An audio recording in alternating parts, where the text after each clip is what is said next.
Hello বন্ধুরা, আজ আমরা এসেছি দেশের অন্যতম বড় এবং সবচেয়ে পুরনো computer market, BCS computer city. আজ আমার ভাইপোর জন্য একটা নতুন ল্যাপটপ কিনতে এসেছি। এই জায়গার সাথে আমার একটা পুরনো স্মৃতি জড়িয়ে আছে। প্রায় 22 বছর আগে আমার জীবনের প্রথম ডেস্কটপ কম্পিউটারটিও এখান থেকেই কিনেছিলাম। ছাত্র জীবনে প্রায় আসা হতো বিভিন্ন প্রয়োজনে, এখন খুব একটা আসা হয় না। আজও এসেছি অনেক দিন পরে। সব কিছুই আগের মতোই আছে, তেমন পরিবর্তন লক্ষ্য করলাম না। সিঁড়ি দিয়ে উঠে সরাসরি দোতলায় বিশ্বস্ত দোকানটিতেই চলে গেলাম। সেখানে বিক্রয় প্রতিনিধির কাছে আমি আমার প্রয়োজন এবং বাজেট সম্পর্কে বিস্তারিত জানাই। তিনি আমার চাহিদা অনুযায়ী বেশ কিছু ল্যাপটপের সেরা অপশনগুলো স্ক্রিনে দেখালেন। এরপর আমরা দুজনে মিলে প্রতিটি ল্যাপটপের কনফিগারেশন এবং ফিচার নিয়ে বিস্তারিত আলোচনা করছিলাম।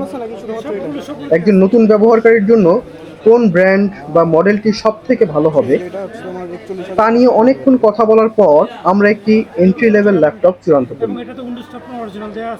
সিদ্ধান্ত নেওয়ার পরে বিক্রয় প্রতিনিধি আমার সামনে ল্যাপটপটির একটি ডিসপ্লে কপি নিয়ে আসেন। আমি খুব ভালোভাবে ল্যাপটপটির ফিজিক্যাল কন্ডিশন এবং সব কিছু দেখে সন্তুষ্ট হই। তারপর তিনি সরাসরি তার স্ক্রিন থেকে ল্যাপটপটি অর্ডার করে দেন এবং আমাকে বিল পরিশোধ করার জন্য কাউন্টারে যেতে বলেন। বিল কাউন্টারে তখন বেশ কয়েকজনের একটা লম্বা লাইন ছিল।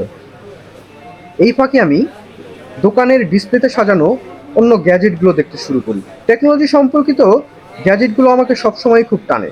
মাঝে মধ্যে অপ্রয়োজনীয় হলেও কিছু গ্যাজেট কিনে ফেলি, তবে আজ আর তা করিনি।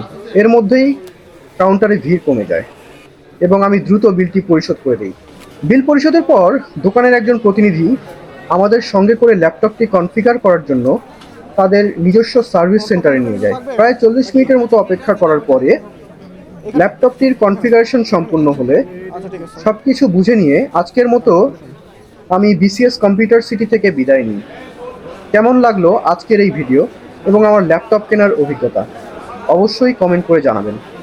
দেখা হবে পরের কোনো ভিডিওতে। সেই পর্যন্ত সকলেই ভালো থাকবেন।